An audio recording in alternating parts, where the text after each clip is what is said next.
हाँ जी, सभी साथियों को नमस्कार। एक बार फिर से स्वागत है। आज हम डिस्कस करेंगे कॉम्प्लेक्स एनालिसिस का सेट 2012 में पेपर थर्ड में पूछा गया क्वेश्चन, जो कि रिलेटेड है क्रॉस रेशो से। तो इस क्वेश्चन के माध्यम से हम क्रॉस रेशो और बाइलिनियर ट्रांसफॉर्मेशन में क्या संबंध होता है उस संबंध को समझने का प्रयास करेंगे। और इस टाइप का कोई भी क्वेश्चन है उसको हम विद इन 30 सेकेंड किस प्रकार सोल्व कर सकते हैं, तो वो मेथड भी सीखेंगे किस प्रकार इस क्वेश्चन को सोल्व करते हैं, और वो मेथड भी देखेंगे डिटेल से कि इस टाइप के क्वेश्चन को डिटेल से किस प्रकार सोल्व किया जाता है। तो क्या पूछा गया question, the bilinear transformation that maps point z बराबर 1 iota and -1 into the point w बराबर 0, 1 एंड इन्फिनिटी।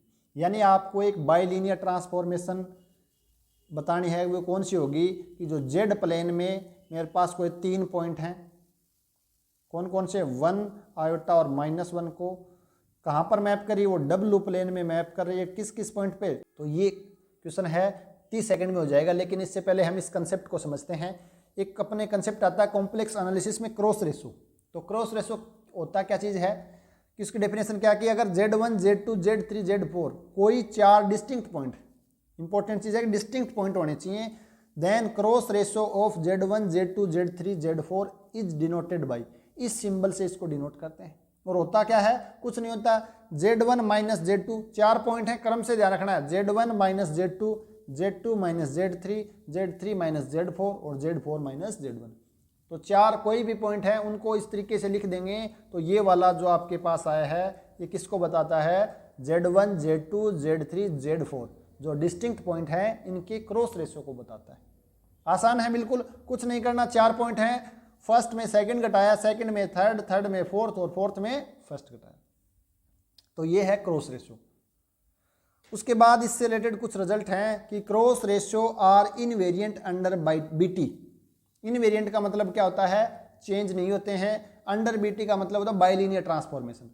तो इसी कंसेप्ट के आधार पर हम क्या करते हैं, एक यूनिक बीटी फाइंड आउट करने की कोशिश करते हैं। कब, अगर मेरे पास 3 डिस्टिंक्ट पॉइंट की इमेज गिवन हो। अगर 3 डिस्टिंक्ट पॉइंट की इमेज गिवन है, 3 डिस्टिंक्ट पॉइंट हैं जेड प्लेन में और उनकी इमेज है डब्ल्यू प्लेन में, तो उनके माध्यम से हम क्या कर सकते हैं, एक बाइलिनियर ट्रांसफॉर्मेशन है वो फाइंड आउट कर सकते हैं। तो नीचे यही बोला गया है, even 3 distinct point Z1, Z2 and Z3 in extended Z plane. Extended Z plane का मतलब क्या है, इन्फिनिटी भी शामिल है। And 3 distinct points W1, W2, W3 in extended W plane, then there exist a unique BT, एक unique bilinear transformation W equals to FZ such that FZ1 है ना, Z1 है वो W1 पे मैप है, Z2 W2 पे map है और Z3 है वो W3 पे मैप है। यानी Z1, Z2, Z3 की जो मैप है वो W1, W2 और W3, या मैं बोलूँ कि इमेज क्या है, W1, W2 और W3। इसके बाद एक रिजल्ट और आता है, इफ अंडर द बीटी, क्या बोला है, if under the bilinear transformation W1, W2, W3, W4 are the image of Z1, Z2, Z3, Z4 respectively, then cross ratio W1, W2, W3, W4 is equals to cross ratio of Z1, Z2, Z3, Z4। यानी किसी bilinear transformation के under Z1, Z2, Z3, Z4 की image W1, W2, W3, W4 हैं, then in 4 point का cross ratio निकालो या इनकी image का क्रॉस रेशो निकालो, क्या आएगा, हमेशा ही इक्वल आएगा। और इसके माध्यम से ही हम क्या फाइंड आउट कर सकते हैं, जो यूनिक बीटी है उसको फाइंड आउट कर सकते हैं। जैसे यहाँ पर मेरे पास क्या पॉइंट गिवन है, 1 आयोटा -1 और इसकी इमेज है 0, 1 और W। तो हम किस प्रकार यूनिक बीटी फाइंड आउट करते हैं, 3 पॉइंट हमें गिवन है और चौथा पॉइंट हम W मान लेते हैं। तो W माइनस W1 अपॉन में W1 minus W2, W2 minus W3 और W3 minus W1, this is equals to Z minus Z1, Z1 minus Z2, Z2 minus Z3 और Z3 माइनस Z। तो ये मेरे पास क्या आ गया है कि 4 पॉइंट हैं जेड प्लेन में, इनका क्रॉस रेशो और ये 4 पॉइंट हैं W प्लेन में इनका क्रॉस रेशियो, और ये क्या होते हैं, इक्वल होते हैं। तो यहाँ से हम क्या रखेंगे, Z2, Z3, Z4, W1, W2, W3 का मान, और इसको सिंप्लीफाई करेंगे तो मेरे पास W इक्वल्स टू FZ एक मैप मिल जाएगी, और इस मैप को बोलते हैं बाइलिनियर ट्रांसफॉर्मेशन। तो ये तो था मेथड के किस प्रकार हम इसको फाइंड आउट करेंगे, और ये था इसका कंसेप्ट। अब अगर हमें ये क्वेश्चन करना है सोल्व, तो हमें कुछ नहीं करना। इस क्वेश्चन को सोल्व करने के लिए हमें सिर्फ 30 सेकंड लगेंगे। तो कैसे करते हैं इसको सोल्व, इसको सोल्व करने के लिए हमें क्या चेक करना है कि ये इसकी इमेज है और ये इसकी इमेज है। तो हम चेक कर लेते हैं कि अगर मैं z बराबर 1 रखता हूँ तो मेरे पास कितना आना चाहिए, 0 आना चाहिए। तो फर्स्ट में रखता हूँ z का मान 1 तो 0, सेकंड में भी 0, थर्ड में भी 0, फोर्थ में भी 0, यानी 1 की इमेज तो ये चारों के चारों ही संतुष्ट होते हैं या सेटिस्फाई होते हैं। अब अगर मैं आइटा ले लेता हूँ तो इसका मान 1 आना चाहिए।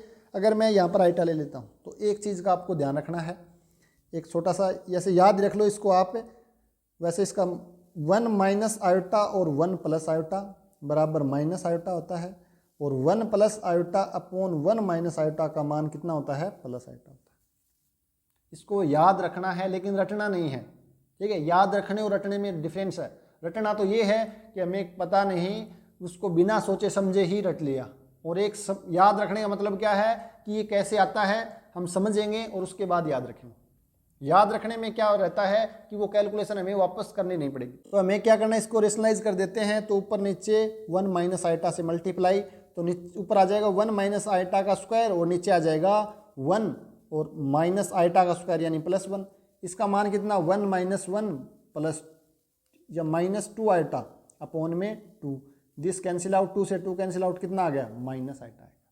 और ये क्या है, इसका उल्टा ही तो है, यानी 1 अपॉन आइटा यानी कि माइनस आइटा, या 1 अपॉन माइनस आइटा, ये इसका ऑपोजिट है। तो इसका मान कितना है, इसका तो मान माइनस आइटा है, इसका मान कितना आ गया, प्लस आइटा आ गया। तो इसको याद कैसे रखना है कि 1 प्लस माइनस आइटा आएगा। अगर ऊपर माइनस आ रहा तो माइनस आइटा, ऊपर प्लस आ रहा है तो प्लस आइटा, लेकिन 1 से शुरू होना चाहिए, नहीं कि आइटा -1 को भी हम माइनस आइटा कर दें। ये ध्यान रखना, 1 से शुरू हो रहा है।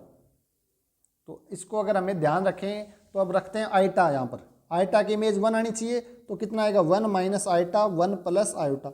इसका मान तो हम जानते हैं कितना आएगा, माइनस आइटा, यानी ऑप्शन फर्स्ट है डिस्कार्ड। सेकंड ऑप्शन कितना है, z-1 अपॉन z+1, तो z की जगह क्या रखना है, आयोटा, आयोटा -1 आयोटा +1। अगर मैं यहाँ से माइनस कॉमन ले लेता हूँ तो कितना आ जाएगा, 1 माइनस आयोटा 1 प्लस आयोटा, और इसका मान कितना आता है, इसका मान तो आता है माइनस आयोटा, और एक माइनस पहले से है तो ये हो गया प्लस आयोटा, यानी ऑप्शन सेकंड भी गलत। थर्ड ऑप्शन में क्या रखना है, z की जगह आयोटा, एक आयोटा पहले से है, 1 minus iota 1 plus iota, iota into इसका मान माइनस आयोटा, और ये कितना हो गया, प्लस का, यानी थर्ड हो सकता है। लेकिन हम फोर्थ भी चेक करते हैं। फोर्थ में रखेंगे आयोटा, तो आयोटा आयोटा -1 अपॉन आयोटा +1, और इसका मान हमने अभी देखा कितना आता है, माइनस, इसका मान कितना आता है, माइनस कॉमन ले लूँगा तो माइनस आयोटा आएगा, तो ये हो जाएगा iota into iota, this is equals to -1, यानी फोर्थ भी नहीं हो सकता, तो ऑप्शन थर्ड है वो करेक्ट हो जाएगा। तो आपको सिर्फ ये मान रख के देखने हैं कि कौन कौन से संतुष्ट होते हैं। अगर इसमें आइटा में 2 संतुष्ट हो जाते फिर -1 देख चेक करना पड़ता, -1 में कोई ना कोई एक ही होता, यानी इन तीनों में किसी 2 पॉइंट पर सेम हो सकते हैं, लेकिन तीनों पॉइंट पे अलग अलग ही होंगे, क्योंकि हमने अभी देखा है कि 3 distinct point have unique BT. 3 distinct point हैं वो हमेशा क्या रखते हैं, यूनिक बाइलिनियर ट्रांसफॉर्मेशन रखते हैं। तो यहाँ पर मेरे पास 3 पॉइंट थे, तो ये कंसेप्ट था, और इस कंसेप्ट के माध्यम से हमने इस टाइप के जो बाइलिनियर ट्रांसफॉर्मेशन से रिलेटेड क्वेश्चन है इनको समझने का प्रयास किया है। तो मिलते हैं नेक्स्ट क्लास में एक नेक्स्ट वीडियो और एक नेक्स्ट कंसेप्ट के साथ। तब तक आप सभी साथियों का बहुत बहुत धन्यवाद।